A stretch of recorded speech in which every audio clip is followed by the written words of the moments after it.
Hello everyone, welcome back TM Design. Today in this video we will discuss about the rotate commands.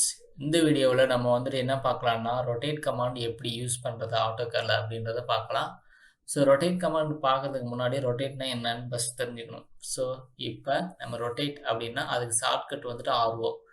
அதோட definition it is depend as with respect to object base point. அதாவது base point பொறுத்து தான் நம்ம இதில் rotate பண்ண முடியும். இப்போ base point என்னன்னு தெரிஞ்சுக்கலாம். பேஸ் பாயிண்ட்ன்றது ஒன்றுமே கிடையாது. ஒரு ஆப்ஜெக்டோட mid point, end point, start point, nearest point, quadrant point இது எல்லாமே நமக்கு பேஸ் பாயிண்ட்னு சொல்லுவாங்க. ஓகே, ஸோ இதில் வந்து ஃபர்ஸ்ட் நான் ஏதோ ஒரு ஆப்ஜெக்ட் நான் லைன் கமாண்ட் கிளிக் பண்ணிவிட்டு வரைஞ்சிக்கிறேன். ஸோ டோட்டலாக எனக்கு வந்து பார்த்தீங்கன்னா திஸ் இஸ் 100, எனக்கு 100 லென்த்து, கீழே வந்துட்டு பார்த்தீங்கன்னா ஒரு 50, இந்த பக்கம் ஒரு 20, கீழே 50.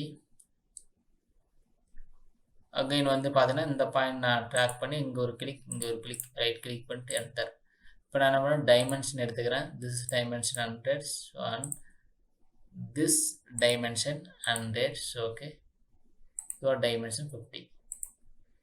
ஓகே, இப்போ இந்த டிராயிங்ஸ் நான் என்ன பண்ணுறேன்னா நான் ரொட்டேட் பண்ணிக்கிறேன். ஸோ ரொட்டேட்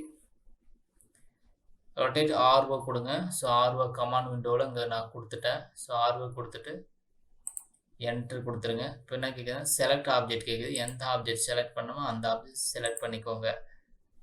செலக்ட் பண்ணிவிட்டு இப்போ நான் வந்து ஏதோ ஒரு பேஸ் பாயிண்ட், ஸோ இந்த பாயிண்ட் நான் கிளிக் பண்ணிக்கிறேன். ட்ராயிங்ஸில் வந்து பார்த்தீங்கன்னா இந்த பாயிண்ட் கிளிக் பண்ணிவிட்டு ஐ வாண்ட் டு ரொட்டேஷனோட ஆங்கிள்ஸ் வந்து பார்த்தீங்கன்னா ஒரு 45 கொடுத்தீங்கன்னா ஸோ அதுக்கு தகுந்த மாதிரி ரொட்டேஷன் ஆகும். ஓகே, ரொட்டேஷன் ஆகிடுச்சு நமக்கு. ஸோ இதுக்கு பேர் தான் rotates. Okay, thank you so much. Thank you everyone. Until then, see you have a great day. We will meet next time. Bye. See you.